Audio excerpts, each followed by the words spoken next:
Bom, bom dia a todos novamente, obrigado pela presença. Tivemos na primeira parte, dentro da sessão temática Desafio para a Expansão da Infraestrutura, apresentação, e agora o foco será debates e perguntas. Para isso já chamo então os nossos debatedores, o Américo Bernardes do MCTIC, por favor.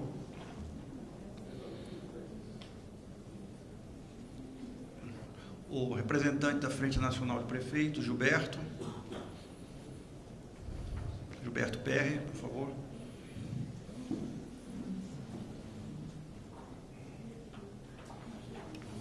Você tem a apresentação?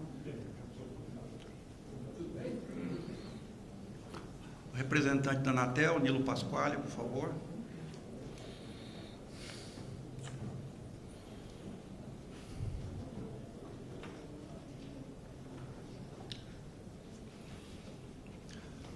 Carlos Lauria, da AUE, por favor, tome um assento.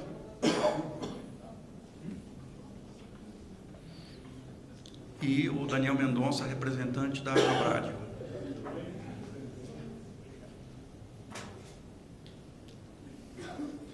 Tudo bem.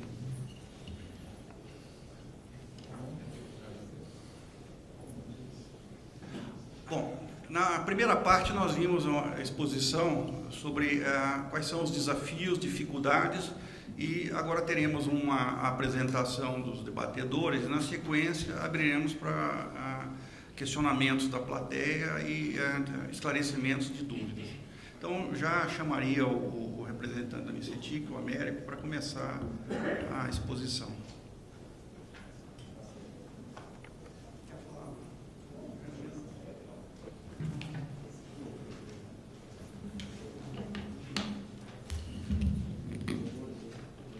Bom dia.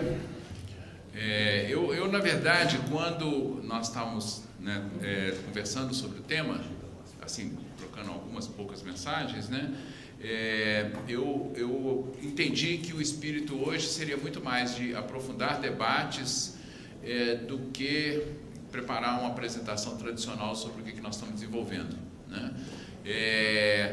Bom, então, mais uma vez, agradecer a oportunidade de colocar, agradecer ao Cemitério Brasil, manifestar esse agradecimento, essa interação que a gente sempre tem tido, ao longo dos últimos anos, aí, participado, debatido,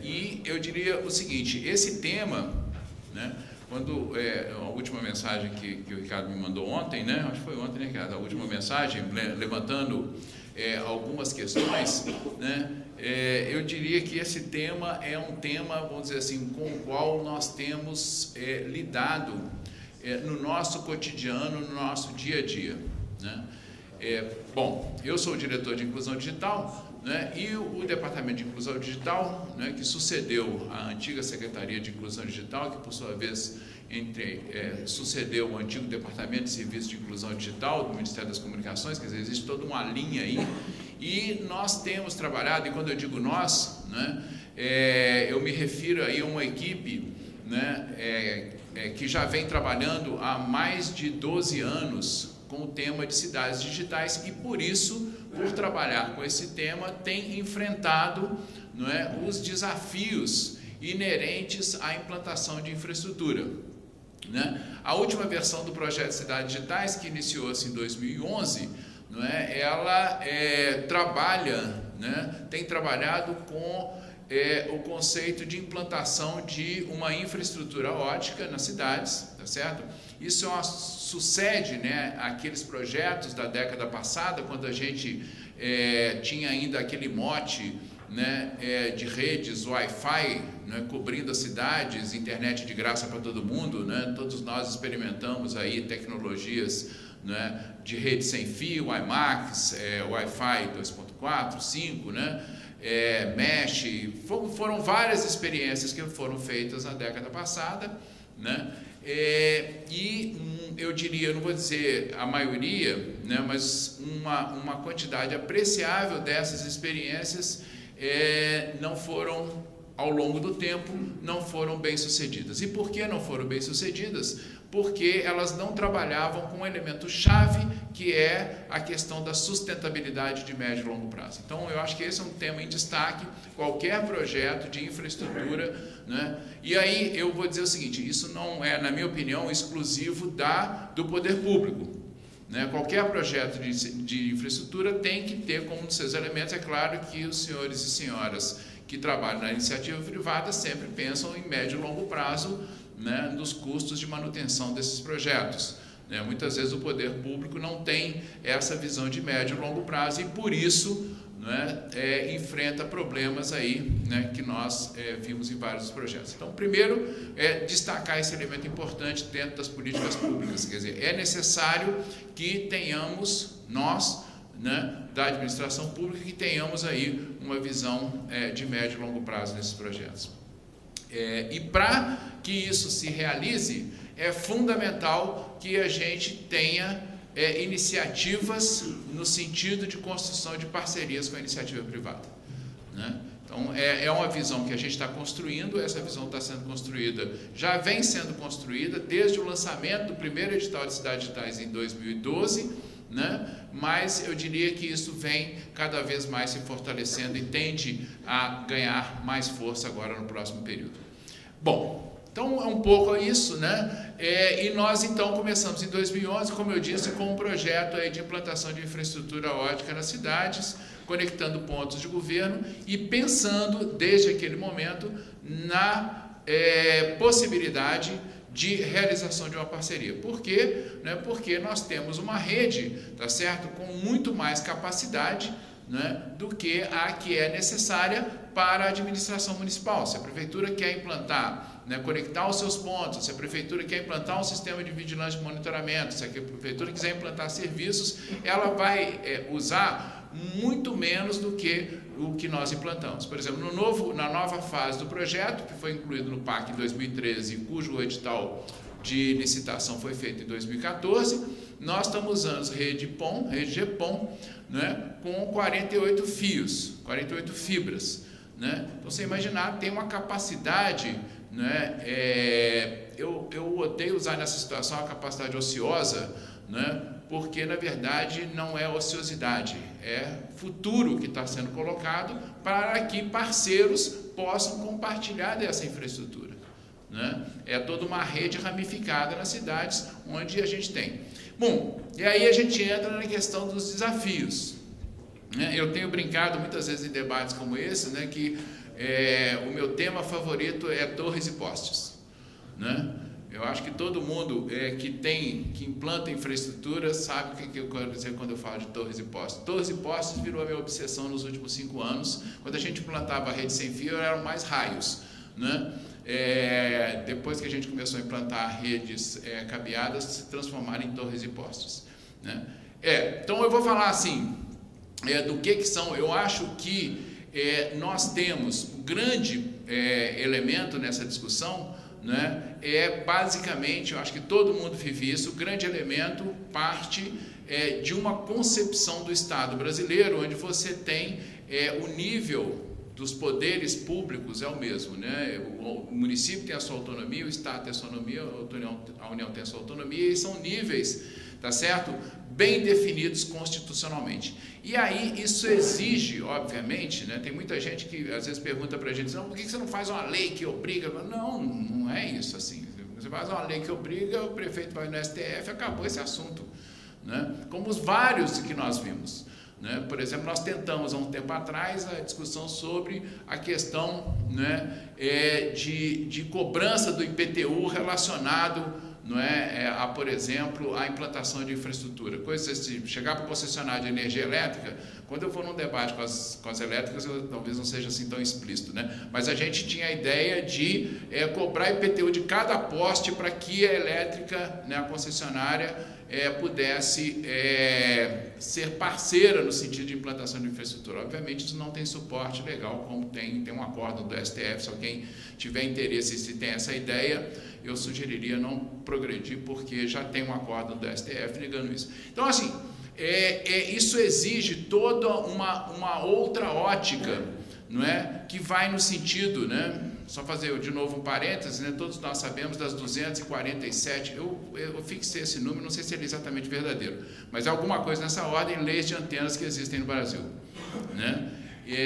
Eu tive num debate na Fiesp, não sei se ano passado ou ano retrasado, né, em que eu destacava, eu sou, entre outras coisas, eu sou professor de física, né, sou professor universitário, sou professor de física, né, e para aqueles engenheiros eletrônicos, eletricistas de comunicações, eu dou aula de eletromagnetismo, portanto, tomem cuidado. Tá? Então, assim, e aí eu estava discutindo isso, né, existem várias leis, por exemplo, aqui no Distrito Federal mesmo, Brasília, né, que é uma cidade que, em princípio, seria uma cidade com um razoável grau de ilustração, né, você não podia implantar antena perto da escola porque as radiações podiam transformar os alunos em monstrinhos. E, talvez eles já sejam monstrinhos, mas esse não é o tema em debate. Tá? É o debate se a radiação faz... Então, assim, existe todo um problema, quer dizer, os problemas muitas vezes não são problemas tecnológicos, os problemas tecnológicos, e a gente quando fala, né, a nível técnico, entre engenheiros, entre técnicos, etc., o problema tecnológico não é, existem soluções tecnológicas, não é por aí que está passando o problema. O desafio não é saber que tipo de tecnologia pode ser usada, mas o problema é como é que você cria arranjos institucionais que permitam que você desenvolva esses projetos. Né? Então, nós temos tido um esforço. Então, bom, nós estamos implantando infraestrutura, como eu disse, né? Nós tivemos vários problemas com a questão, com as concessionárias de energia elétrica, né? Conseguimos, em princípio, negociar com todas elas no Brasil, né? Oferecemos, não é? Para muitas delas a possibilidade de compartilhamento, quer dizer, você deixa usar o poste, eu cedo um par de fibras para você fazer a implantação, mas a gente sabe que isso é um problema porque toda a regulamentação, não é, referente à distribuição de energia elétrica, ela tem um problema, tem toda a parte de modicidade tarifária, tudo isso aí que impacta na questão aí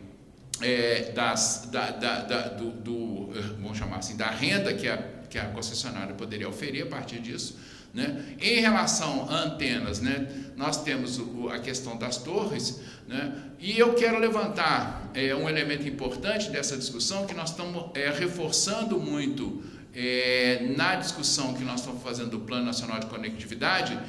Talvez até o secretário André esteja mencionando esse assunto em outra sala, mas não é para ninguém correndo para lá assistir a palestra dele não, tá?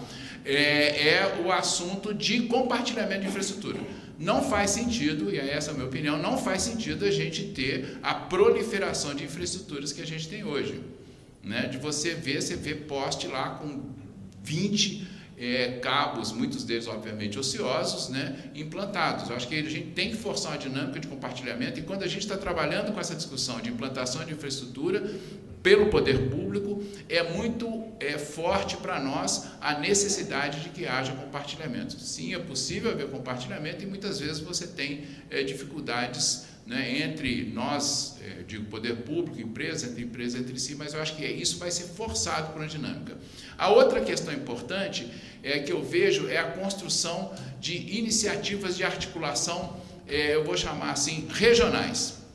Né? Todos nós, vocês talvez menos, nós muitos, somos muito tabulados pelo processo, pelos calendários eleitorais. Mudaram todos os prefeitos agora, eu tenho 340 projetos em andamento, eu tenho que quase que renegociar tudo com todos os novos prefeitos que entraram, né? Tem pouca gente nesse mundo que torce tanto para que o prefeito se mantenha na eleição seguinte, independente de qual partido seja, porque aí eu não preciso renegociar tudo em janeiro. Né? Então tem toda essa dinâmica, e a formação de consórcios, nós estamos tendo experiências hoje que mostram que a formação de consórcios cria mais estabilidade. A formação de consórcios que tenham uma relação com o governo do estado fortalece ainda mais uma estabilidade na implantação de projetos e na negociação de projetos. Né? Então, assim, eu diria que quais as iniciativas que nós estamos tomando? Bom, primeiro a gente parte então do princípio que existem dificuldades objetivas que estão relacionadas ao uso de infraestrutura. Existe um desconhecimento, né, Por exemplo, eu tive uma conversa esses dias com o pessoal da EPL, né, a Empresa de Planejamento e Logística, que havia colocado recentemente a obrigação de que nas concessões de rodovias fosse obrigatória a implantação de dutos, etc., né, para ter infraestrutura, e há setores ali dentro que estão repensando esse tema. Né? E uma das pessoas fez a pergunta, alguém perguntou para que implanta duto? Eu falei assim, não é possível um negócio desses. Né? Em 2017, alguém me perguntar para que bota duto do lado de uma rodovia, fica difícil a vida. Né? Mas, né, a gente se esforça em explicar tudo de novo. Então, assim, então existe todo um trabalho, né, que o pessoal gosta de dizer de evangelização, que tem que ser feito no sentido de difusão de conhecimento do que representa essas coisas todas, né? Eu acho que isso aí, e existe um trabalho de articulação entre as várias esferas de poder. Quer dizer, o poder público, ele pode ter um papel central nesse processo de articulação, né? A gente tem se esforçado nesse sentido, né, de maneira que possa ser colocado. Um segundo passo que a gente está dando agora é que nos nossos acordos com os municípios já seja declaradamente instituído, né, a obrigatoriedade de um município compartilhar essa infraestrutura. Quer dizer, porque muitas vezes o município implantou a infraestrutura e fica lá naquela posição, tá bom, está conectando meus pontos, tranquilo, tá certo, está resolvido o assunto. Né? Então a gente está discutindo, e nós temos discutido com associações de provedores no sentido aí de que haja esse compartilhamento. Né? Então essas são iniciativas, tá certo? Eu acho que todo mundo viu a última TIC Domicílios, né, em que colocou que ainda nós temos uma região bastante grande do país, né, sem backhaul de alta capacidade, né? Então, as políticas que a gente está definindo, elas estão focadas exatamente nessa coisa. As redes de acesso, né, levando em conta todos esses elementos, as redes de acesso serão um fator fundamental para que você possa trazer backhaul de alta capacidade para os municípios. Então, o plano está todo engendrado nesses três níveis. Né? O cara estava perguntando sobre 3G e 4G, eu acho que esse é um tema também, a universalização de 3G e 4G, nós estamos trabalhando nesse sentido. Sobre FUST eu não vou falar, não. E aí, eu sei, pois é,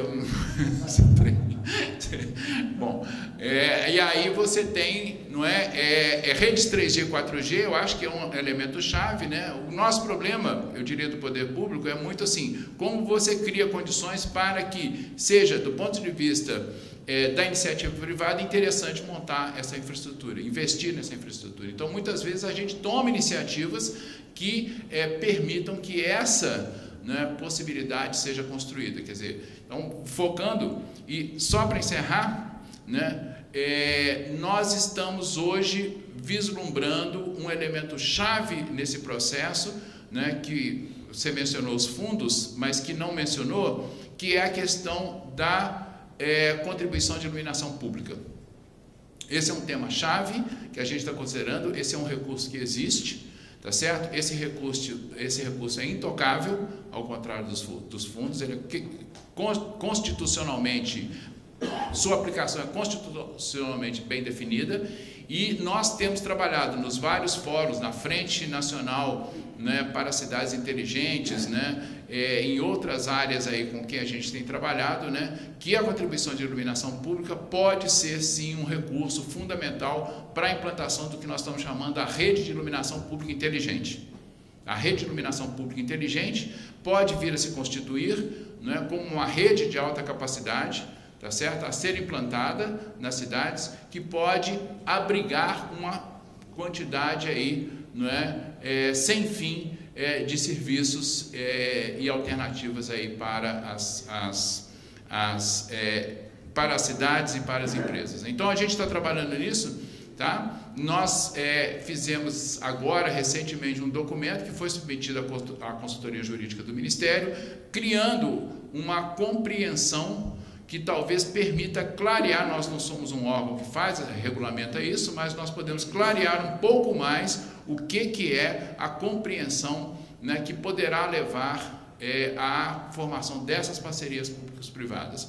O nosso temor hoje é que um recurso que existe, tá certo? Que é intocável, como eu disse, né? Ele possa ser usado para implantação de iluminação pública eficiente, tá certo? Mas não iluminação pública inteligente, né? E aí você tem um comprometimento por um período de 10, 20 anos de um recurso que poderia hoje estar sendo implantado nisso. Então, esses são alguns temas aí, né? Só para um pupurri de problemas e desafios que a gente tem, tá certo? Né? Para talvez aí começar a tentar esquentar um pouco o debate. Muito obrigado.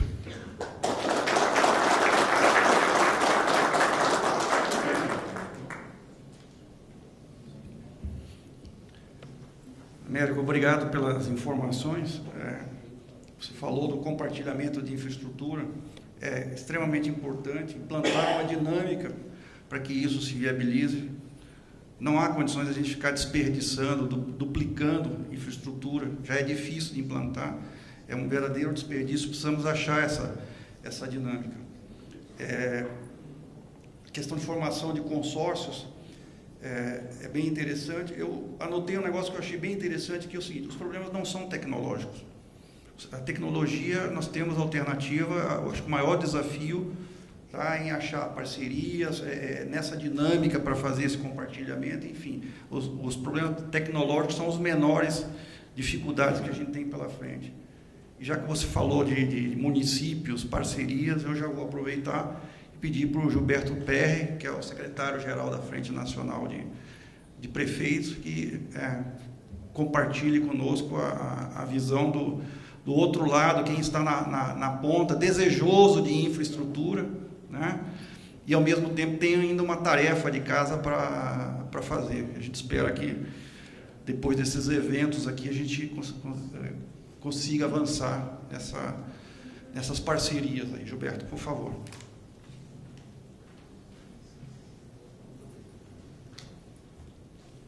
Bom dia, senhoras e senhores. Obrigado, Ricardo, Cindy Brasil, pelo convite. Vou tentar passar rapidamente e tentar focar mais no debate em alguns assuntos que eu acho que pode ser do interesse de todos aqui. Eu estou com... tem aqui, ó.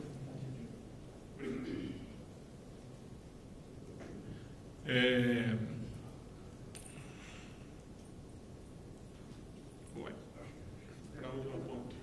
Não, pode. Para lá mesmo? Não precisa não apontar não, só apertar aí que vai. Foi. Bom, a Frente Nacional de Prefeitos é uma associação de cidades, né, que representa as maiores cidades do país. As cidades acima de 80 mil habitantes são 400 cidades. Essa é a atual diretoria executiva da Frente Nacional de Prefeitos. Vocês me permitem fazer essa breve introdução institucional para que a gente possa abordar o tema com mais propriedade, né? O atual presidente da frente é o prefeito de Campinas, Jonas Donizete, e está aí estampada a nossa diretoria executiva atual, né? Com alguns destaques para alguns vice-presidentes sistemáticos, né? No caso, os prefeitos de Porto Alegre e de Campo Grande, que militam em temas, né, dentro da Frente Nacional de Prefeitos, afeitos a esse debate aqui. É a única entidade municipalista dirigida exclusivamente por prefeitos em exercício de mandato. A cada 2 anos troca-se a diretoria da frente e sempre prefeitos estão na direção. Eu sou funcionário da Frente Nacional de Prefeitos. A frente tem, como eu disse, foco nos municípios acima de 80 mil habitantes.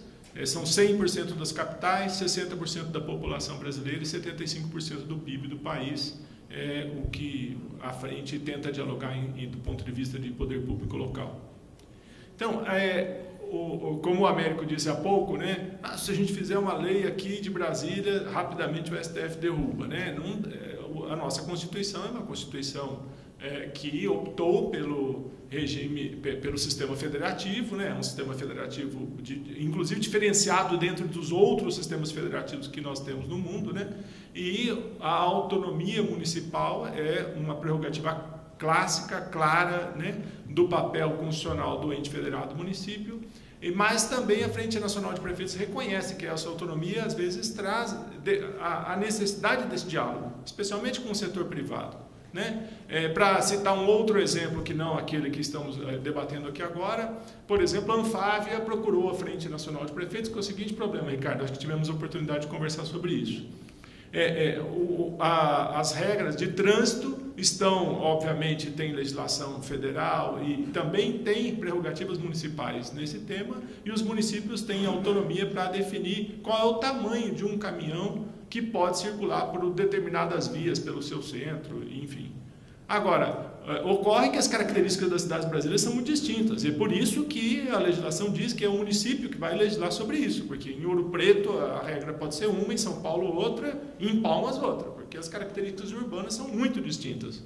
Agora, daí, se cada cidade resolver definir o caminhão de um tamanho, de uma largura, de uma capacidade, a indústria automobilística não vai ter como se preparar para produzir tantos caminhões com tantas especificações. Então, a Anfávia nos procura no sentido, como seria possível definir padrões de tipologias de automóveis de tal forma que a indústria possa se organizar e ter minimamente uma forma de atender essa demanda sem ter essa característica, vamos dizer assim, conflituosa, né, no exercício da autonomia municipal em regular o uso do espaço público. Então, esse tema que estamos tratando aqui, né, da expansão da infraestrutura, do desafio da infraestrutura nas cidades, ele não é exclusivo do tema das telecomunicações, ele perpassa várias áreas, né, da atividade econômica, e o país precisa estar dialogando com isso, porque, obviamente, a nossa Constituição, né, assim determina. Então, quando eu dialogo com o Américo, porque eu também sou engenheiro eletricista e tenho boas lembranças do meu professor de eletromag, assim, fico torcendo para que um prefeito do mesmo partido, seja lá qual for, seja reeleito, para que eu não tenha que começar de novo esse diálogo. A Frente Nacional de Prefeitos tem na sua missão institucional e ocupa um papel nesse sentido, de oferecer mudanças menos abruptas entre uma gestão e outra, de tal forma que, às vezes, quando há uma troca de partido, né, vamos dizer assim, de A para Z, né, aí eventualmente tem aquela tendência, né, de desconstruir ou de negar o que a gestão anterior estava fazendo. Então isso é um problema de fato reconhecido no país, né, e a Frente Nacional de Prefeitos tem trabalhado no sentido de oferecer continuidade, né, perenidade em algumas políticas públicas. Esse é um papel institucional que nos compete, né. Então, o que os municípios estão fazendo, né, para tornar suas legislações locais mais adequadas à expansão da infraestrutura, né? Provocados, inclusive, né, pelo Sinditele Brasil, a Frente Nacional de Prefeitos, o prefeito Jonas, abraçou essa causa, a direção do Sinditele Brasil já esteve em Campinas conversando com o prefeito Jonas, e numa reunião da nossa diretoria executiva, em junho, no gabinete do prefeito João Dória em São Paulo, com a presença de vários prefeitos de capitais, esse tema foi tratado e houve assim um consenso do ponto de vista da importância de eleger esta agenda, né, da renovação, da atualização das legislações municipais em relação a esse tema, né, vamos dizer assim, foi abraçada pela atual direção da Frente Nacional de Prefeitos, né. Então, os desafios colocados pelos prefeitos, né, a regulamentação dos espaços públicos, acesso à internet em áreas comercialmente pouco rentáveis, né, e acesso ao Wi-Fi gratuito em espaços públicos, obviamente numa perspectiva sustentável no tempo, né, mas vamos dizer assim que são esses os elementos que os prefeitos apontaram para que a gente possa avançar, né, nos debates. E essa parceria da FNP com o Sinditele Brasil, né, por meio de um acordo de cooperação, nós, inclusive, emitimos documentos, promovemos eventos de tal forma a facilitar, criar um ambiente favorável, né, a que as cidades, né, possam regulamentar esse tema com as suas câmaras municipais, né. Então, foi feito um encontro ainda em junho, um encontro técnico muito consistente, com várias cidades ali representadas, né, com outras cidades participando não presencialmente, de tal forma que no dia 10 de julho, em Campinas, a FNP reuniu ali, nós temos na mesa, era uma sala modesta, mas estão ali na mesa os prefeitos de Fortaleza, Palmas, Rio de Janeiro, Campinas, Aracaju, Vitória. Então, ali exclusivamente numa atividade para discutir a importância da desburocratização e da regulamentação, da de se criar uma legislação municipal que ofereça um ambiente mais favorável, né? Então, o ranking, né, que o Simples Telebrasil produz, obviamente balançou os corações dos prefeitos, né, e os animou a trabalhar nisso, né, com maior velocidade. O prefeito de Fortaleza está ali, tinha acabado de aprovar uma legislação na Câmara Municipal que vai, obviamente, tirar Fortaleza das últimas colocações do ranking, certamente com uma legislação bastante avançada, né?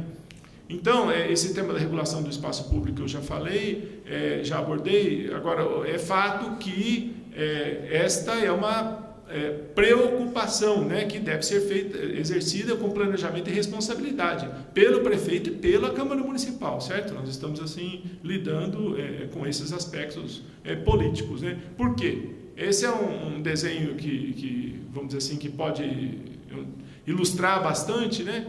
Assim, quando a várzea é ocupada e depois tem inundações recorrentes, né, é o Ministério Público que pede ao prefeito para uma solução imediata para, vamos dizer assim, para atender a demanda daquelas famílias desabrigadas, né? Mas foi, de fato, a não regulação do espaço público, do uso do espaço público com responsabilidade, com planejamento, que ocasionou esse tipo de situação.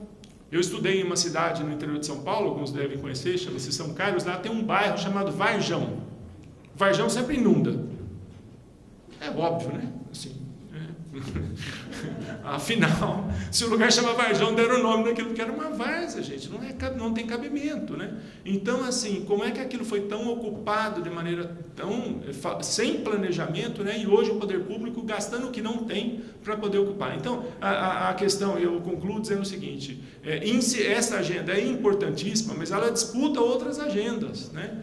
Agora o prefeito Jonas Donizete vai participar à noite do evento aqui, mas ele está num evento na Câmara dos Deputados discutindo o tema da segurança no trânsito, né, que essa é a Semana do Trânsito. 40 mil brasileiros morrem por ano em acidente de trânsito. Esse é um assunto que também é feito aos prefeitos em função do tema da regulação do trânsito nos territórios. Então, disputa com saúde, disputa com educação, disputa com trânsito, disputa com... nessa disputa que eu acho que é o papel dos senhores, e a Frente Nacional de Prefeitos se coloca como facilitador desse processo, né? A Huawei queria agradecer publicamente, tem apoiado os eventos da Frente Nacional de Prefeitos no sentido de arejar essa discussão e facilitar para que as pessoas, o cidadão, enfim, tenha acesso à conectividade de qualidade nos seus dispositivos, nas suas residências. Muito obrigado.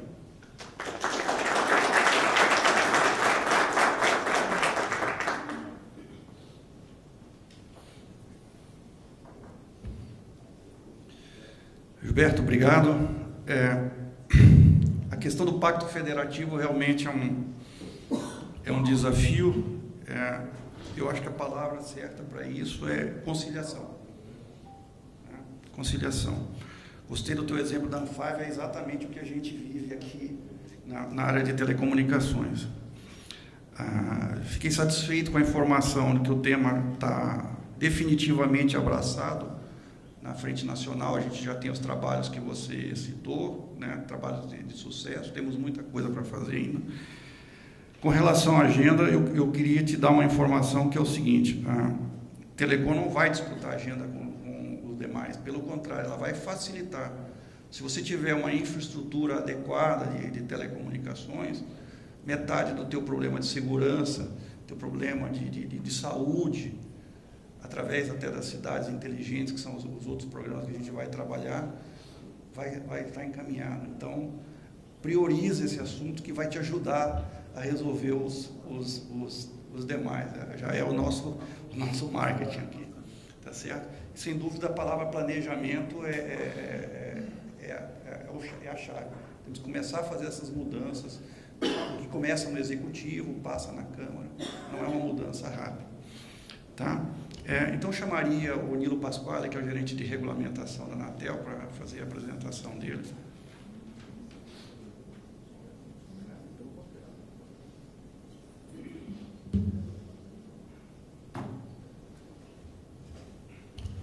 Bom dia. Antes de mais nada, deixa eu agradecer o convite, né, pelo Telebrasil. É sempre bom essa oportunidade de a gente apresentar o que está acontecendo dentro da agência com relação relação a esses tópicos. E eu vou aproveitar e pegar uma carona no que o conselheiro Aníbal falou na primeira parte desse painel, porque no final da fala dele é exatamente o que eu vou falar, que são da parte regulatória e dos nossos itens de agenda regulatória, como é que a Anatel está tratando essa questão da infraestrutura, né? Demora um pouquinho para agora.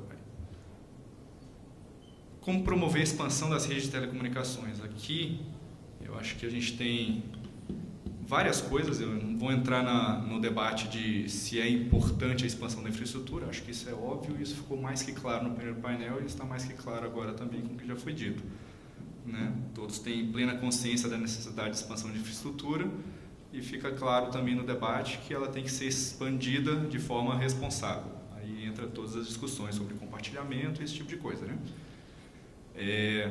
Essencialmente, nosso papel nisso: facilitação de instalação de infraestrutura de suporte, torres, dutos, pontos de fixação, o que nos cabe pelo menos, né? Muito desse debate, infelizmente, não está no âmbito de competência da Anatel para atuar, está no poder público de forma geral, mas não especificamente para a agência.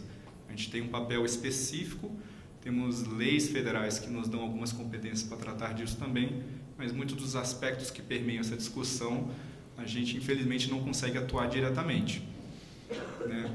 Mas preocupações da agência sempre vão existir e no que nos cabe a gente vai tentar facilitar ao máximo possível.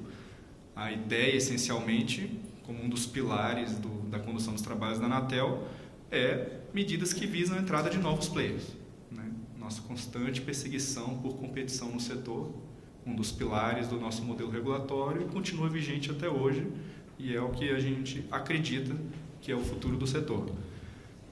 E a parte de simplificação de todo o processo de licenciamento de estações, isso está inserido num conceito muito maior de simplificação regulatória.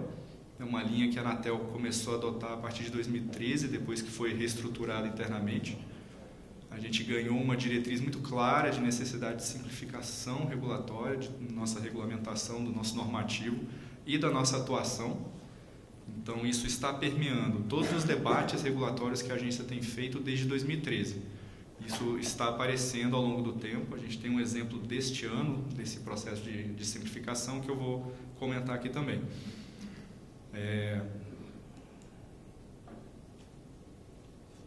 Alô? Aí.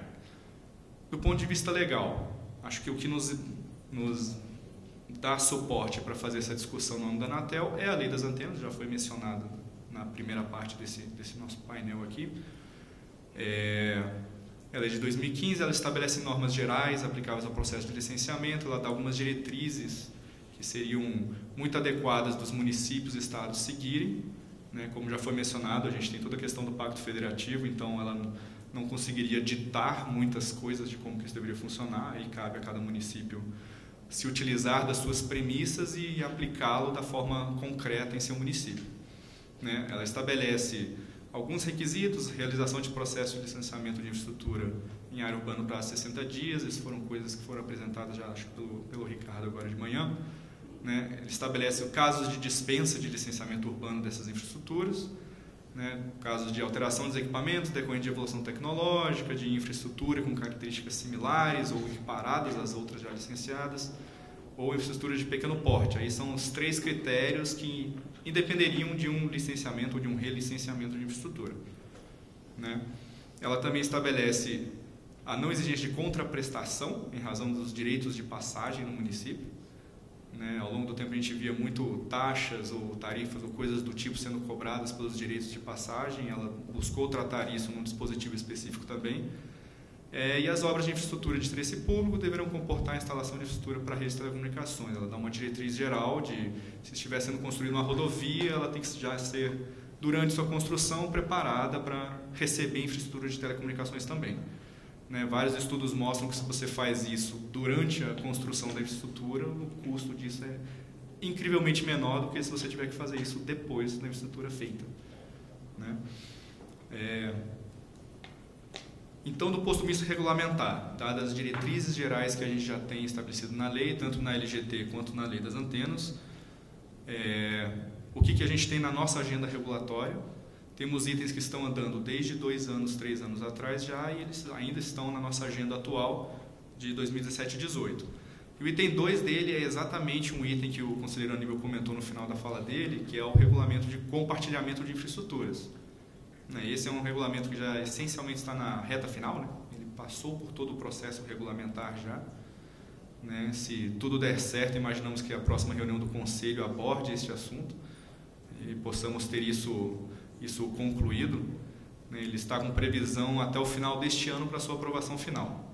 Em termos de planejamento regulatório da agência, a gente tem até dezembro para isso ser concluído.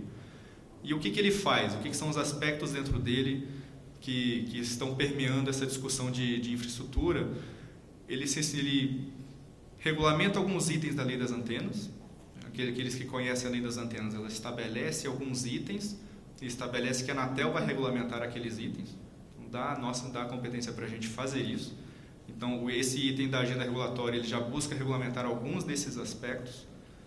Como ele é um regulamento de compartilhamento, ele já abarcou várias dessas coisas, do tipo hipótese de dispensa de compartilhamento de infraestrutura, quais são os critérios técnicos a se adotar para você possibilitar o não compartilhamento, já que a premissa geral que a lei trouxe é da necessidade de compartilhamento.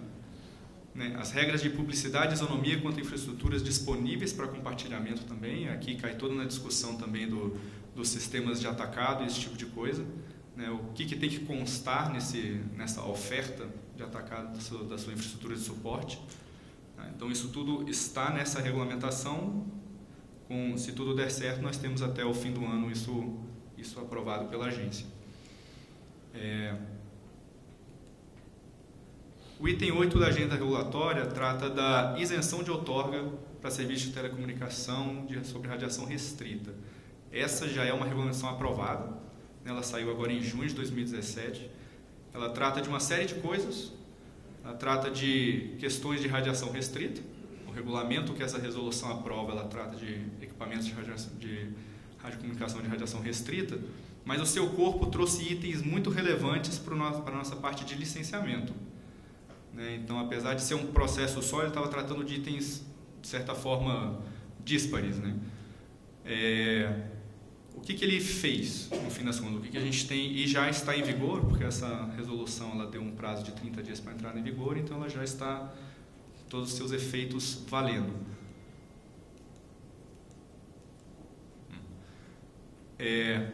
O objetivo dela, essencialmente, reduzir custo para prestadoras de pequeno porte, desonerando o investimento em rede. Então, o que ela faz? Ela dispensa necessidade de obtenção de autorização em condições específicas, aquelas condições de uma rede de suporte que é feita totalmente cabeada ou com meios confinados, ou uma rede de suporte que se utiliza apenas de equipamentos de radiocomunicação restrita.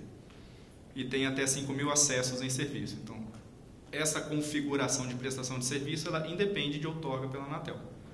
O que essencialmente diz que qualquer novo prestador ele cai diretamente já nessa configuração se ele estiver se utilizando de redes Wi-Fi ou estiver usando meios confinados para prestar o serviço. Então ele já pode de largada começar apenas com um cadastro no site da agência. Ele não passa por aquele trâmite necessário até poder iniciar as suas atividades. Ele dispensa tanto para o SM quanto para o SLP. O SLP é inclusive maior, ele não tem uma limitação em quantidades de acesso, independente da operação que você tem, desde que ele esteja mesmo confinado em radiação restrita também, mas ele não tem a limitação de quantidade de usuários que você tem na sua rede. Ele dispensa a obrigação de licenciamento de estações para qualquer serviço quando as redes fizerem uso exclusivamente de meios confinados ou de radiação restrita. Aqui é um item muito importante e não vale apenas para os pequenos prestadores. Esse é um item na resolução que vale de forma geral para o setor. Então, independente do porte, qualquer estação com essas características, elas estão isentas de licenciamento na Anatel agora. Elas bastam um simples cadastramento, mas elas não estão mais sujeitas ao processo de licenciamento tradicional, não devem mais as taxas referentes à TFI, à TFF, esse tipo de taxa, que é um grande facilitador também para o processo de licenciamento e está vinculado ao que nos cabe, na nossa competência legal de tratar. A gente tem mais um item, talvez seja um dos mais interessantes, que é o item 9 da agenda sobre a reavaliação do modelo de outorga e licenciamento. Esse é um projeto estratégico que está andando desde meados de 2015, teve suporte de uma consultoria que a Anatel contratou para uma série de assuntos estruturantes da agência. Esse era um dos assuntos que estavam sendo tratados na época também.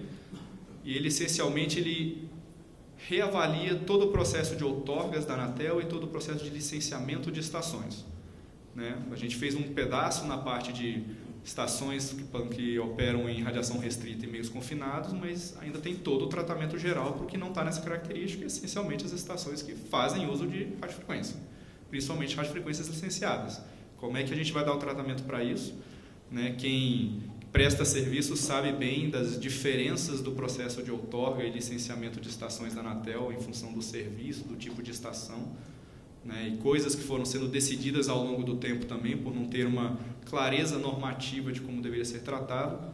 Então, esse projeto busca sanear todos esses problemas, busca simplificar todo esse processo também. Tá? Ele tem dentro desse projeto, tem uma discussão sobre 2 regulamentos, um regulamento geral de outorgas e um regulamento geral de licenciamento de estações de telecomunicações. Acho que para o nosso campo aqui, desse painel, é o segundo que é mais relevante para a gente. E o RGL ele faz uma série de coisas, ele simplifica todo o nosso processo de licenciamento e traz mais clareza sobre o que é que tem que ser licenciado, o que não tem que ser e como que você licencia isso. Tá? Então, indo para o tema de infraestrutura de suporte, ele traz alguns elementos também. Todo o resto da lei das antenas que nos cabe regulamentar e não está no processo de compartilhamento de infraestruturas, que é o item 2 da agenda regulatória, está nesse projeto. Então, tudo que a Anatel tem que regulamentar está em andamento dentro da agência já. Tá? O que o RGL faz? Ele cria critérios de referência para definir a infraestrutura de rede de telecomunicação de pequeno porte. É um item que a lei das antenas estabelece, né?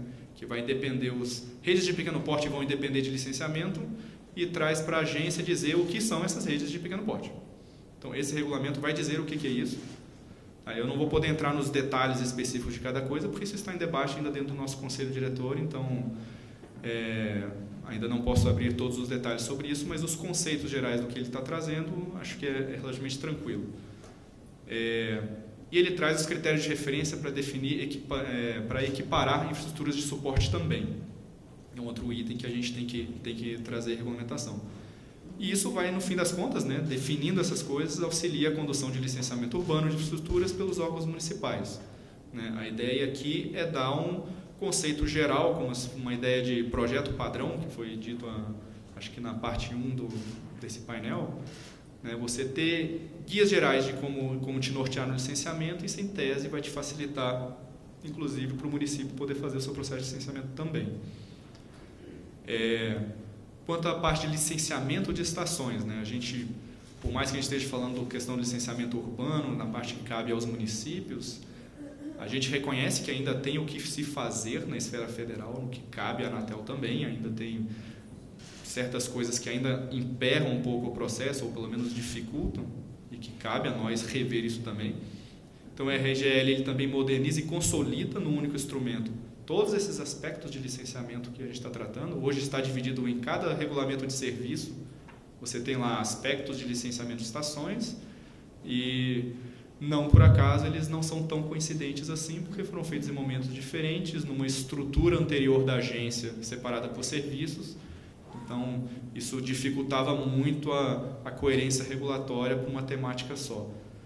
Né? Ele busca a lógica do licenciamento por site. Aqui tem muito tentar eliminar, ou pelo menos mitigar os problemas que a gente tem hoje de múltiplos licenciamentos do que, em princípio, é uma estrutura única.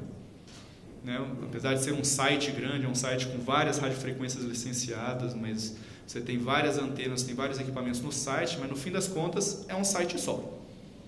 Né? Então, e pelos efeitos fiscalizatórios da Anatel, que a justificativa das taxas de fiscalização é para a gente poder ir lá e ver se a estação opera nas suas características, o fiscal da Anatel vai lá uma vez, vê a estação por inteiro. Ele não vai lá ver uma radiofrequência, depois ele volta para ver outra, depois ele volta para ver outra. Né? Ele vai fazer uma avaliação completa da estação. Então, aqui a gente entra numa discussão de definir o que é um site de licenciamento, independente do que tem dentro dele. Tá? Inclusive, considerando os aspectos de compartilhamento. A gente tem uma questão hoje na Anatel que é insuperável pela regulamentação atual, mas como a gente está fazendo um debate regulamentar, de mudança das regras, isso abre o nosso leque de possibilidades, né? Mas hoje a gente tem um conceito de sites compartilhados, eles vão ser licenciados por todas as prestadoras que o compartilham, nos mesmos valores das taxas de fiscalização. Então, na prática, a gente está relicenciando a mesma estrutura várias vezes, né? Não parece fazer muito sentido um modelo desse, né? As regras atuais, da forma que elas estão escritas, não pensavam nisso, elas são regras bastante antigas, inclusive, mas são as regras postas, não tem muito como fugir disso, mas é a nossa oportunidade de tentar mudar isso agora, ou pelo menos abrir o debate sobre essas questões, né? Ele amplia a possibilidade de licenciamento em bloco de estações, isso é muito conhecido, por exemplo, para celular, né? O celular é licenciado na Anatel em blocos. Então, você não licencia cada terminal isoladamente, você licencia uma quantidade X de terminais. Isso é possível fazer para licenciamento de satélite também, e a gente percebeu nesses debates desse projeto que isso poderia ser expandido para outros tipos de infraestrutura também, que são equivalentes. Tá? Estabelece os casos de alteração de característica técnica que não impliquem novo licenciamento. Hoje a regulamentação já traz alguns itens do tipo mudança de endereço da estação, né, porque o Correios mudou o CEP, mudou o nome da rua, aí isso tem que emite uma nova licença, mas é uma que não incide TFI, por exemplo. Mas até esse tipo de coisa passou por um debate acirrado dentro da agência até chegar nesse ponto. Então o objetivo aqui é também dar clareza de o que são exatamente as coisas que você pode alterar numa estação e que simplesmente não vai se falar em um novo licenciamento. E ainda nesse tema, ele também elimina o prazo de validade da licença. Então, hoje, se você pegar uma licença emitida pela agência, ela tem lá a validade de quanto tempo ela vale ainda, e a partir daquele momento você vai ter que fazer um novo licenciamento. O projeto está propondo fazer uma vinculação do prazo da validade da licença com a outorga original dos serviços das radiofrequências vinculadas. Então, é muito comum a gente ter uma estação, vamos imaginar do serviço móvel, por exemplo, a gente tem pelo menos 4 blocos de RF diferentes sendo irradiados naquela estação, desde a faixa do 800, a faixa do 1.9, a faixa do 2,5, faixa do 700, do 1.8, o que seja. E todas essas vão vencer em momentos distintos ao longo do tempo. Não faz sentido exigir um relicenciamento da estação inteira em cada um desses momentos. Na prática, estaria dizendo que você, num período de 15 anos de validade da radiofrequência, você estaria licenciando umas 5 vezes a mesma estação, sendo que você não mexeu na estação. No fim das contas, é só um papel, porque na prática a estação continua operando exatamente do mesmo jeito. Mas isso é necessário hoje, porque a causa de incidência das taxas de fiscalização é pela emissão de licença. E uma licença vencida, ela tem que ser reemitida. E não existe regulamentarmente nenhuma isenção para esse tipo de processo ser isento das taxas de fiscalização. Então, o objetivo aqui é simplificar o que a licença traz. No fim das contas, se pensarmos em 20 anos atrás, você precisava de ter uma licença impressa, pregada lá na porta da estação, afinal de contas era o jeito mais rápido de saber o que tinha na estação. Hoje você entra no sistema Mosaic, você sabe exatamente o que tem na estação. E do próprio celular você faz isso, então não se justifica esse nível de requisitos para fazer um tipo de um licenciamento, ou o nível de requisitos que a própria licença traz. Ela pode ser muito mais simplificada hoje. Trata das hipóteses de transferência de titularidade de estação, isso não tem clareza nenhuma na regulamentação também. Como é que você transfere uma estação para uma outra entidade, hoje licenciada para um, como é que você transfere ela para outro? Você reincide taxas de licenciamento por mudança de propriedade, coisas desse tipo. Então, em síntese, o que a gente espera com tudo isso é redução de custo para implantação e expansão da infraestrutura, pelo menos naquela vertente de que o que cabe ao órgão regulador fazer, estamos tentando ao máximo simplificar todo esse processo. Esse é um projeto que está previsto para entrar em consulta pública até o final deste ano, então ainda vamos ter um bom debate sobre todos esses itens, mas com certeza ele vai ser bastante frutífero. Era isso que eu tinha para falar, obrigado.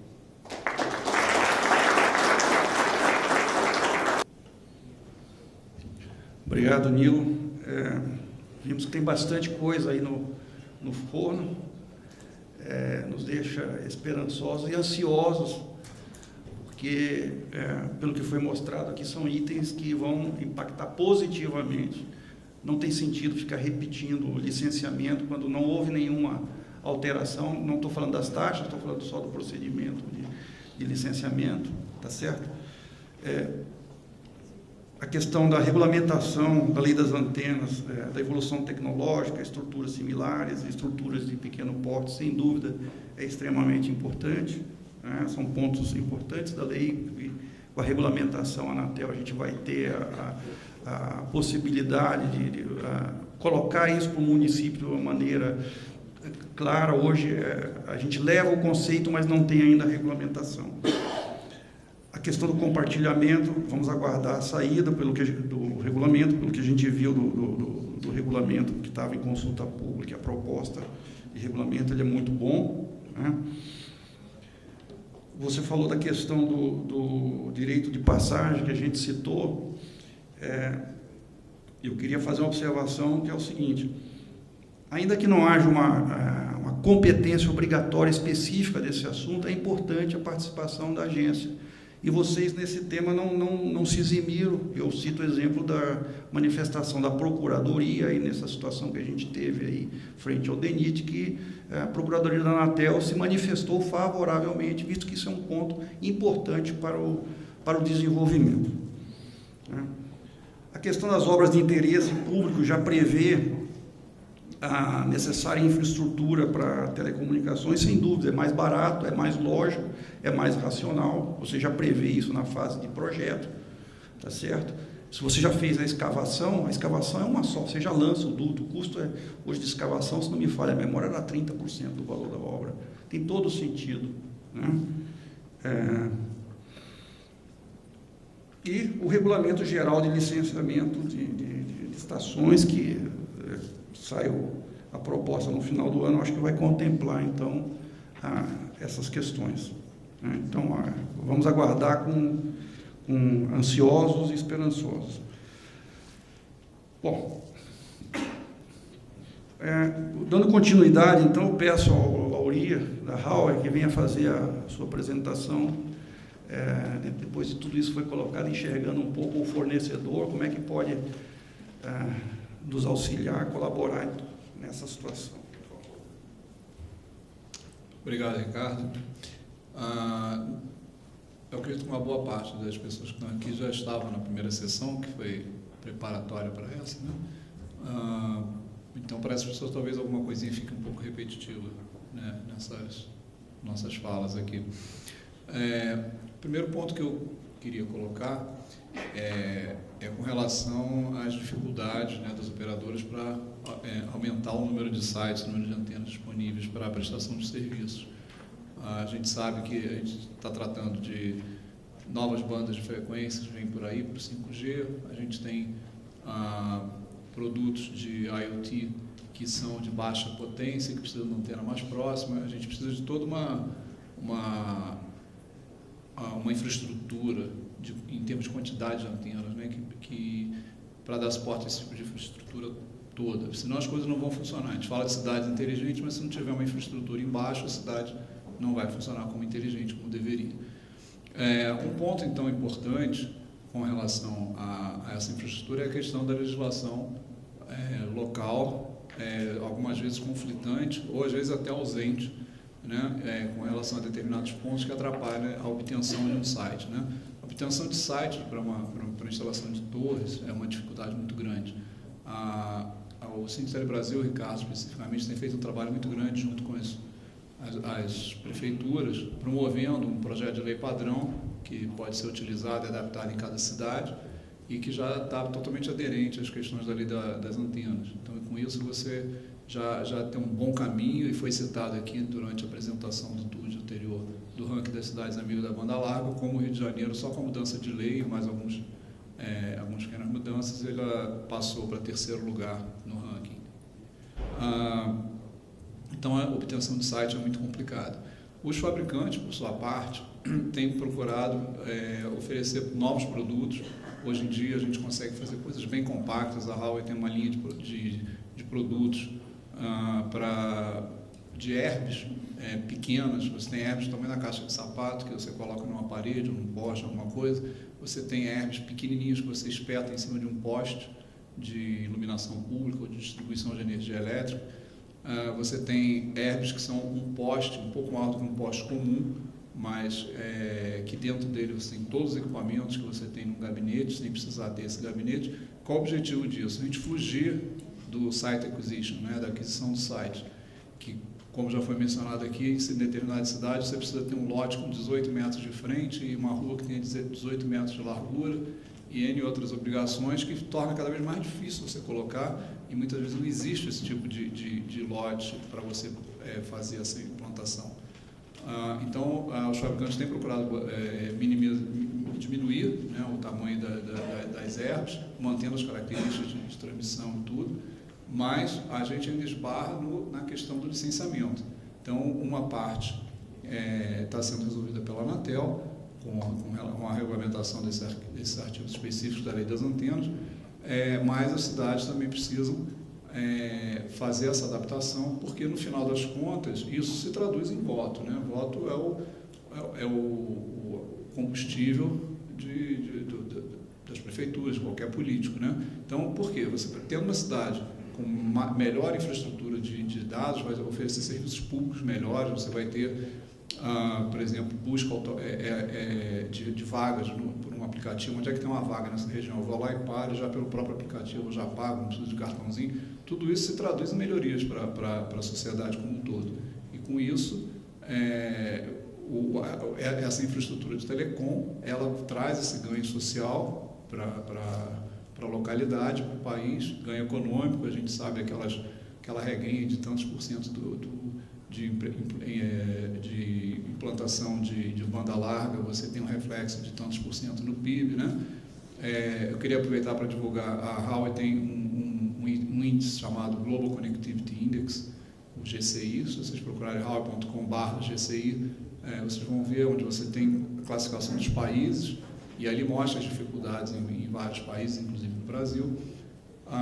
E o reflexo disso não é porque as operadoras não estão fazendo o dever de casa. O reflexo disso é em função das dificuldades encontradas, como mencionado pelo Ricardo pela legislação, como já foi mencionado pelo conselheiro Aníbal na sessão anterior, com relação ao financiamento, né, a recursos para isso, para como o governo pode incentivar essa implantação.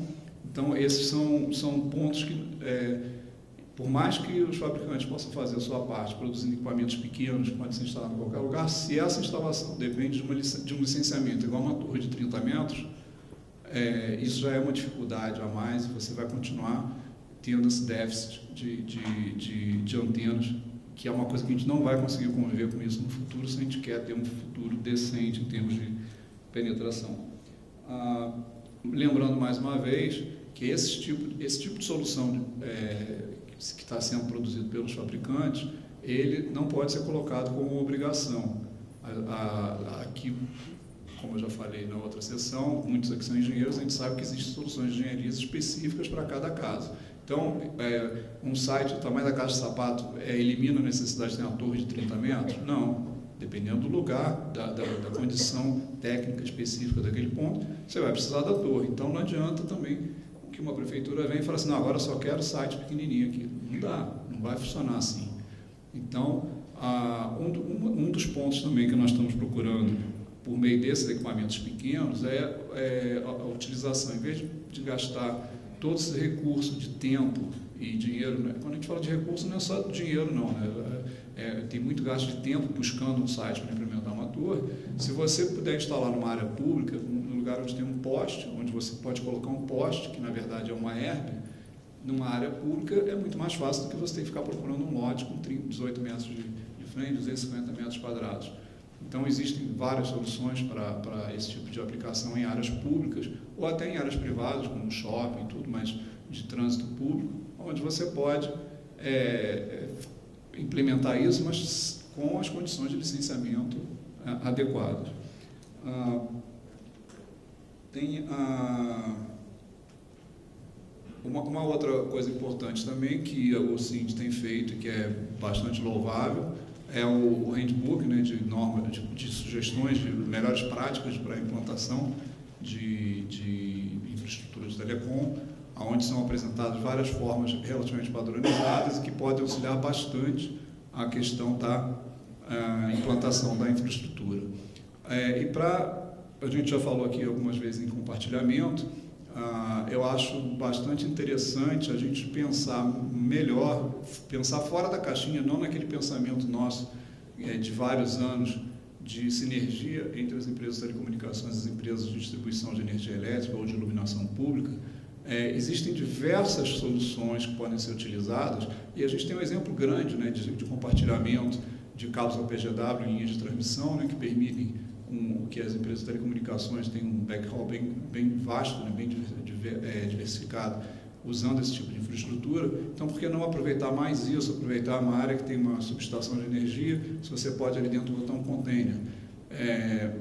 E várias outras formas, dutos e outras coisas, né? A gente sabe, pelas conversas que a gente já teve com o Ministério de Minas e Energia, com a ANEEL e com a ABRAD, que está aqui representada, que existem alguns impedimentos pelo fato dessas empresas serem concessionárias e que têm algumas limitações bem parecidas com as concessionárias de telecomunicações, em termos de renda adicional, se pode ou não pode, tem que baixar a tarifa, desequilibra o contrato. Então, tem toda uma série de partes regulatórias e legais até, que precisam ser vistas, mas é um desperdício, a Américo já falou isso, a conselheira Aníbal já falou isso, é um desperdício em qualquer país do mundo, e principalmente no nosso, que a gente tem tantas dificuldades econômicas, que se fica implementando redes e redes e redes sobrepostas e que isso não seja aproveitado de uma forma mais eficiente, né?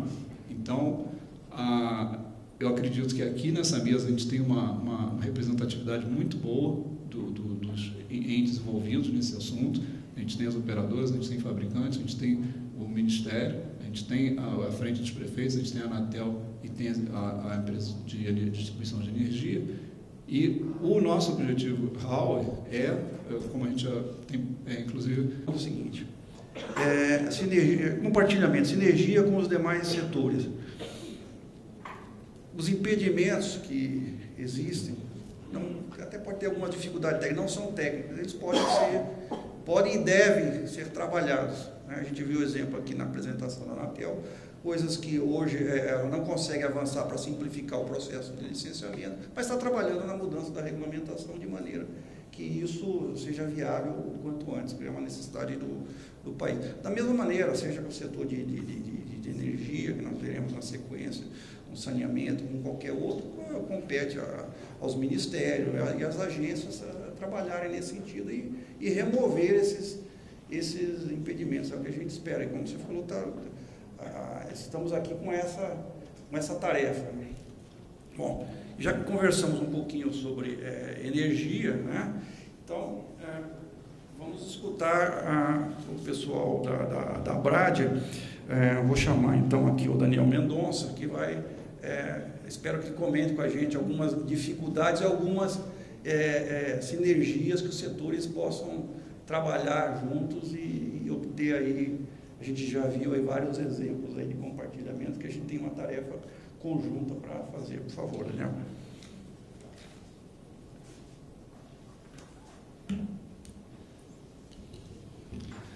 Bom, boa tarde a todos. Meu nome é Daniel Mendonça, eu sou diretor de Relações Institucionais da ABRAD. A ABRAD é a Associação Brasileira das Distribuidoras de Energia Elétrica.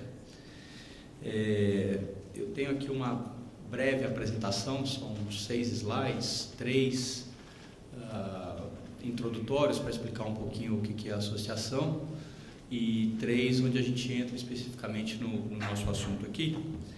Mas antes queria também agradecer aqui o convite ao Ricardo, né, que está moderando essa mesa, e aproveitar para cumprimentar os demais membros da mesa em nome dele. A vantagem de ser o último a falar é que, na verdade, de certa forma, alguns temas que eu vou abordar aqui na minha apresentação já foram tocados aqui pelos meus antecessores, de forma que acho que eu conseguirei ser bem breve. Bom, aqui é um snapshot do que é a nossa associação atualmente, tá? Muito rapidamente, somos 51 associadas, 51 empresas das 64 que existem no Brasil na área de distribuição de energia elétrica, e essas 51 juntas, elas alcançam quase que 100% do mercado brasileiro de distribuição. Tá? Nós atendemos 81 milhões de consumidores, fazemos anualmente 2,2 milhões de novas ligações, temos um maior índice de universalização. Tá? Obviamente isso, houve um programa de governo por trás, que foi o Luz para Todos, onde havia uma destinação de recursos em cima da conta da luz para se atingir esse nível de universalização. Empregamos cerca de 209 mil funcionários em todas as nossas empresas, uma receita bruta gerada anualmente de 216 bilhões de reais. Entre encargos e tributos que são cobrados na conta de energia, fala-se aí de uma cifra em torno de 80 bilhões de reais, tá? Isso somente na distribuição, isso sem contar os outros segmentos do setor elétrico. A gente tem aí, em termos de mercado de gigawatt, 412 mil gigawatts produzidos por ano, ou distribuídos por ano entre mercado livre e cativo. Nosso segmento representa em torno de 3,5% do PIB. Investimos quase 14 bilhões, 13,8 bilhões de reais por ano nas nossas redes, na modernização, enfim.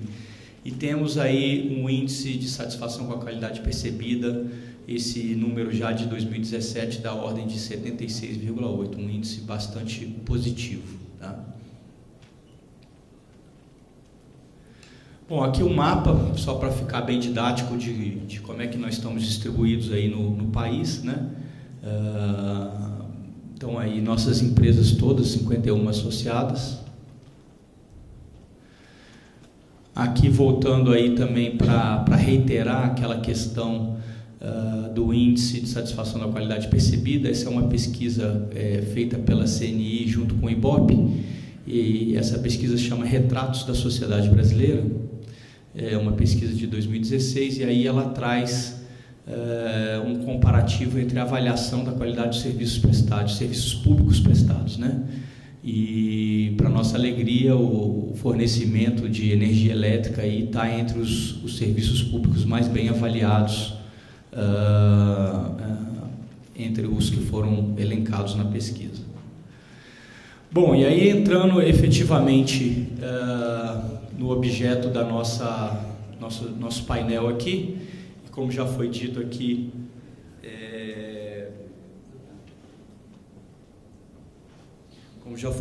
pelo Dr. Américo, né, a Constituição Federal traz explicitamente aí em três pontos dela, a gente elencou aqui nesse slide, a competência privativa da União para legislar sobre esses temas que estão elencados ali. Então, no artigo 22, ele fala no parágrafo 4º, compete privativamente à União legislar sobre águas, energia, informática, telecomunicações e radiodifusão.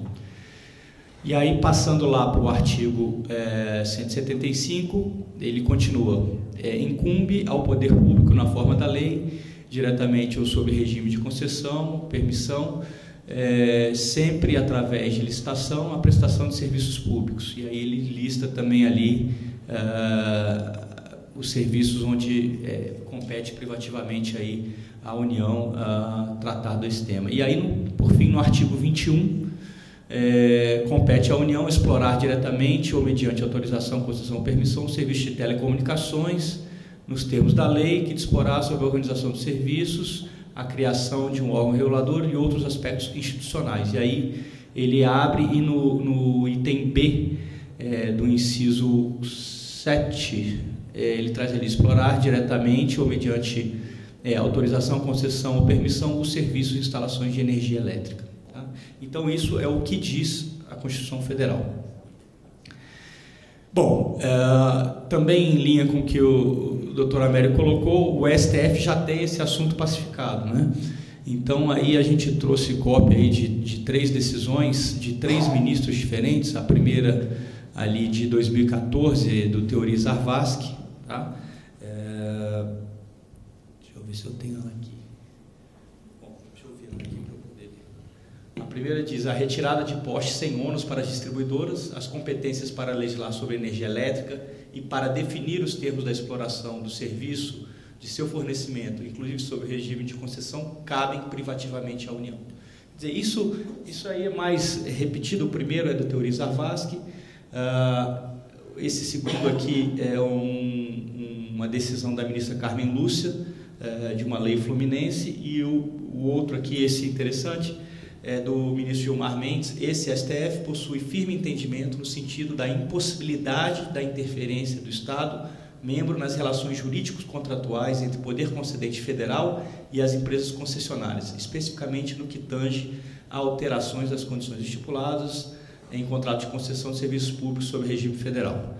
Então a gente trouxe aí, pedir apoio à nossa assessoria jurídica lá na associação para montar esse slide informativo com essas decisões que trazem, então, de certa forma, a jurisprudência que nós já temos aí sobre o tema. E aí o meu último slide, na verdade, então, isso nos leva a quê? Que solução podemos tirar disso, né? Então, a gente entende que uma busca pela especialização legislativa, e isso é um trabalho que tem que ser feito no âmbito dos estados e eventualmente dos municípios, aí, com o Gilberto, o apoio da Frente Nacional dos Prefeitos, um diálogo, né? Para a gente buscar, de fato, um ambiente de diálogo onde a gente consiga esse entendimento de que não se pode ferir o contrato de concessão em vista da jurisprudência já firmada na Corte Superior. Tá? O diálogo, obviamente, existente entre o setor, e aí envolvendo o legislativo e as agências reguladoras, e no nosso caso específico aqui, que nós estamos citando aí a ANEEL, do setor elétrico, e a Anatel, do setor de telecomunicações. O fortalecimento do relacionamento governamental institucional das empresas e dos agentes, né? Então, aquele trabalho de articulação também que foi citado aqui pelo Dr. Gilberto. E, por fim, um alinhamento, né? A busca constante de um alinhamento, de uma convergência de interesses entre os setores de telecom e de energia, buscando, obviamente, temas de interesse comum aí, onde a gente possa trabalhar de forma alinhada, em busca de se ter sempre a segurança jurídica, visando a atração de investimentos para os setores e, obviamente, como consequência disso, trazendo uma melhora na qualidade do serviço prestado e, obviamente, trazendo também rentabilidade para os agentes que estão operando nesses setores. Tá? Então, de forma bem simples, era isso. Eu queria só colocar um tema também que foi citado aqui e, obviamente, a gente também é muito preocupado dentro da nossa associação, que é a questão do compartilhamento. Fazemos coro ao que foi colocado aqui. Obviamente, não faz sentido algum haver a replicação de infraestrutura, sendo que pode-se buscar uma sinergia de compartilhamento. O que a gente entende, obviamente, é que existe a necessidade de se trabalhar muito próximo com as agências reguladoras para acertar esse fine-tuning regulatório, para se permitir o compartilhamento de forma saudável e positiva para todos os usuários ali daquela infraestrutura que vier a ser compartilhada. Tá? Eu acho que agora vai iniciar um painel de debates, então eu me coloco à disposição e desde já agradeço a atenção de todos. Obrigado.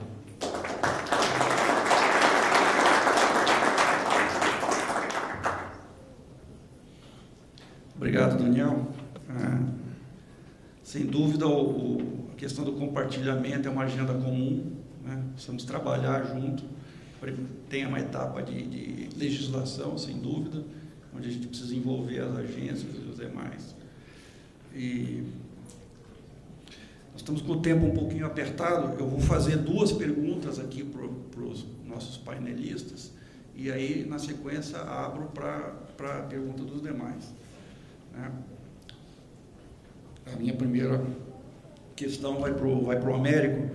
Américo, falando em 3 e 4G, né, não seria adequado, não seria interessante importante que os editais de licitação de frequência, os próximos, tivessem um maior foco em metas, em abrangência e menos na arrecadação, no valor inicial da licença?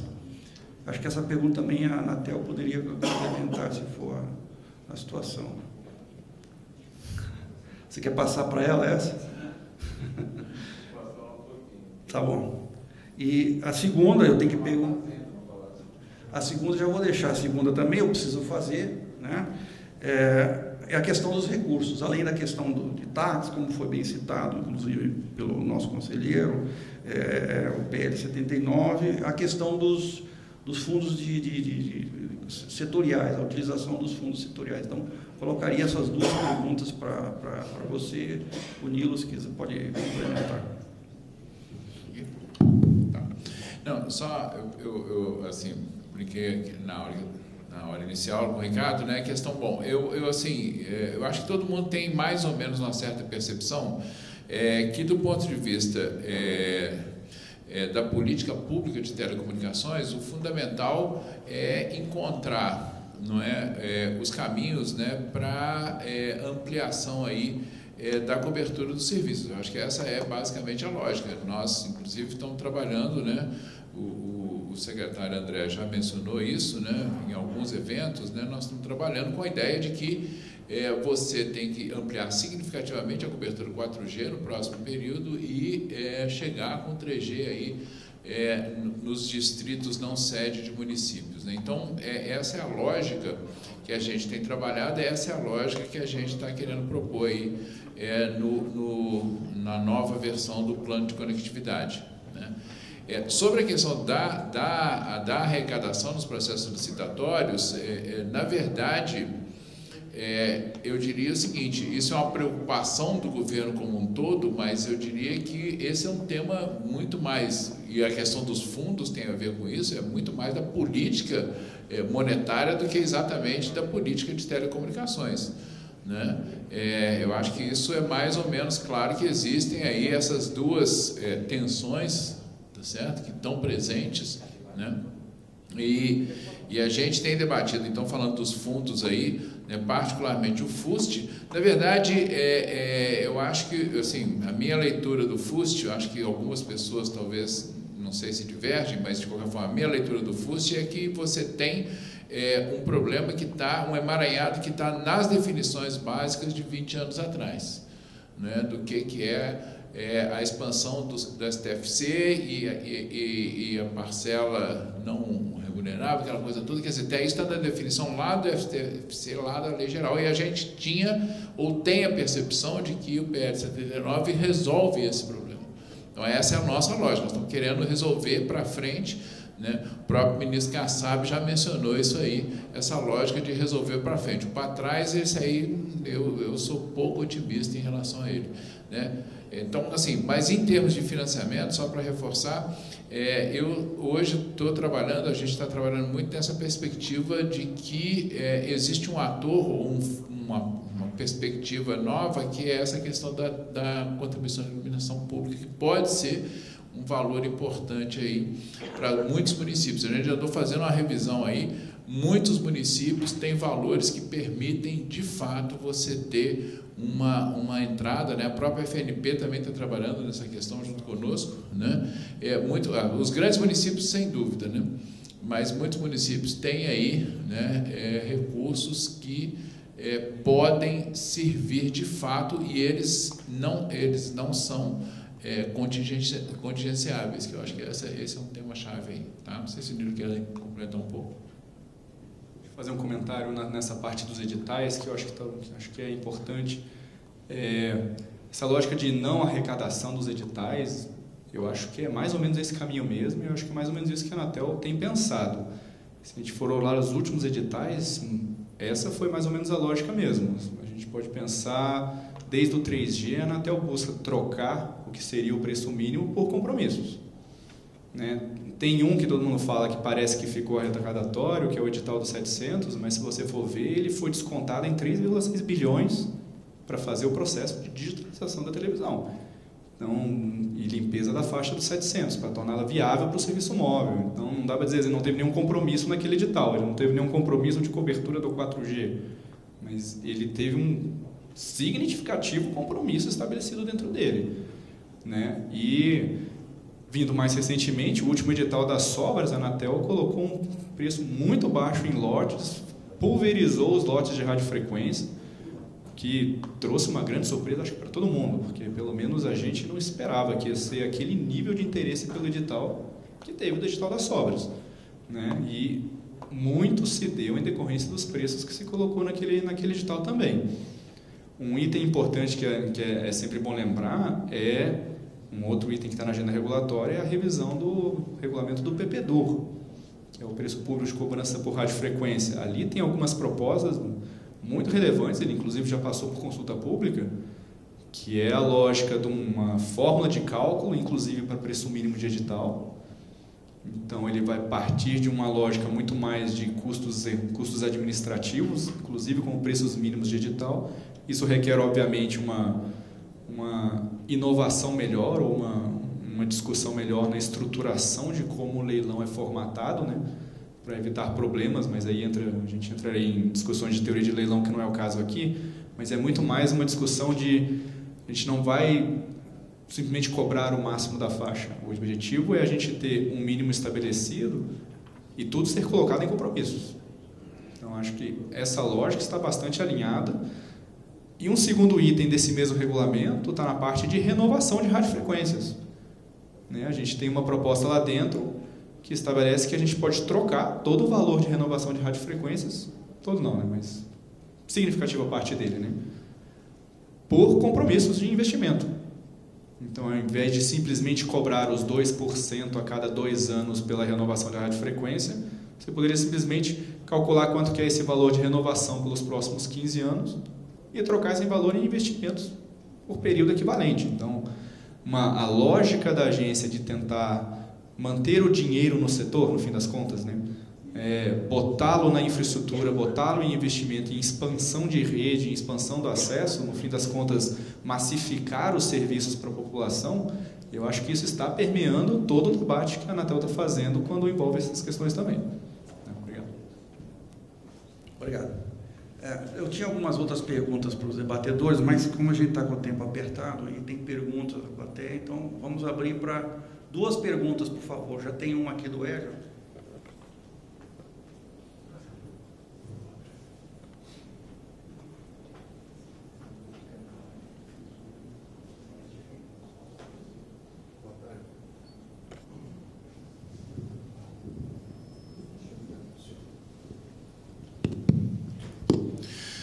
Boa tarde a todos.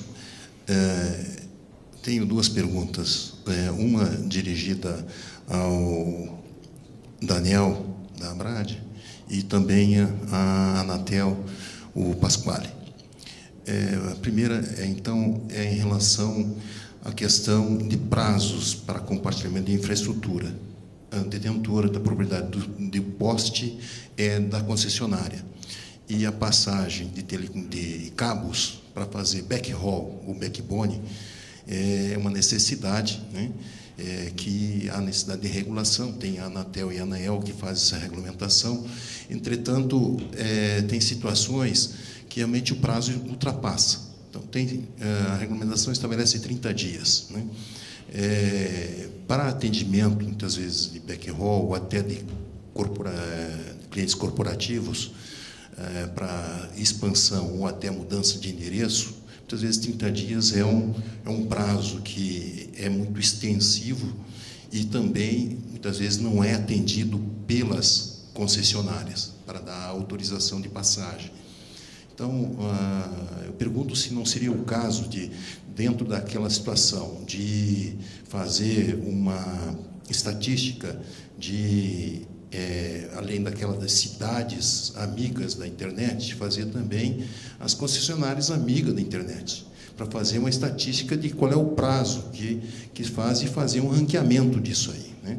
Isso é um gargalo que acontece lá na ponta. E também, em situações até mais complicadas, de órgãos públicos, tipo o DENIT, ou as concessionárias pedageiras, que são backbones, que tem que passar muitas vezes terabit, nem gigabit, é terabit, há necessidade de se fazer grandes expansões, e que aí já não seria 30 dias, porque é complexo, são 300, 500, 1000 quilômetros que se passa, e há necessidade de agilização também. Tem situações que passaram até mais de 1 ano para se ter uma licença do DENIT. Isso é uma situação horrível, dentro de um gigantismo que tem de aumento do tráfego. Então, basicamente, essa é a questão. Com relação aí... bom, eu vou ficar nessa pergunta porque está muito... Nós estamos com um prazo. Obrigado. Peço que as respostas sejam objetivas, mas breves. Alô? Desculpa, eu não peguei o seu nome. Hélio. Hélio. Bom, prazer, obrigado pelo questionamento. Bom, de fato, você colocou uma questão que é uma preocupação nossa, né? Obviamente, a demora em se trazer esse compartilhamento à vida é uma preocupação, obviamente, de todas as concessionárias nossas. Agora, também é objeto de discussão atual, inclusive, com o regulador do nosso segmento, que é a ANEEL, né? Muitas coisas precisam ser solucionadas em termos do compartilhamento, obviamente, porque, em que pese o direito de uso do poste ser da concessionária, a propriedade do poste ser da concessionária, o compartilhamento ele precisa estar melhor disciplinado, porque o que a gente observa hoje, e isso é visível em qualquer cidade brasileira que a gente for, sobretudo as maiores cidades, quer dizer, a gente observa que o compartilhamento está se dando de forma completamente aleatório e indisciplinado. Quer dizer, a gente observa cabo de televisão pendurado no poste, TV a cabo, telefonia, gás, enfim, tem uma série de coisas que estão sendo alocadas ali no poste sem uma disciplina. A ANEEL está estudando isso, a gente tem um comitê dentro da nossa associação que reúne profissionais de todas as nossas associadas, que é um comitê que trata especificamente do tema de compartilhamento, e teria o prazer também de convidá-lo para participar de uma dessas reuniões, para trazer essas preocupações, e é um ambiente, obviamente, onde esse assunto está sendo aprofundado, está sendo discutido, e aí, lá nesse fórum de debate, certamente conseguiria te dar maiores detalhes sobre essa informação. Eu me coloco à disposição, meu cartão está aqui, para depois te fazer esse convite formalmente para participar de um desses fóruns, onde os especialistas estão debatendo esse assunto, ok? Nilo? Acho que eu vou fazer só um comentário rápido, acho que o Daniel comentou bem o que é o problema, né? É um problema, acho que histórico, não é à toa que a gente tem resoluções conjuntas desde 99, junto com a ANEEL, para tentar tratar essas questões de compartilhamento. Nossa última resolução conjunta de 4 tentou sanear uma parte disso, com questões de preço de referência, mas o processo de implementação dela, a gente já tem percebido, na minha área específica que cuida disso, né? A gente tem uma superintendência que cuida desse assunto, mas não tem sido tão feliz quanto a gente esperava que pudesse ter sido quando editamos a resolução. Então, sem dúvida nenhuma, cabe a gente manter os laços e continuar essa discussão ainda, não só entre reguladores, aí depende muito das associações de ambos os setores também, para a gente tentar achar a melhor forma de progredir com isso, né? E não simplesmente fazer uma discussão de uma nova resolução ou coisas desse tipo. Pode-se caminhar para um caminho desse, mas eu acho que, primeiro, os dois setores têm que concordar com qual é o caminho que a gente tem que seguir. Acho que isso torna o processo muito mais fácil. Obrigado, Daniel. Obrigado, Nilo. Infelizmente, em razão do tempo, nós já passamos, então não temos espaço para mais perguntas. Agradeço os nossos debatedores, agradeço a presença de todos e assim encerramos a nossa comissão. Obrigado a todos.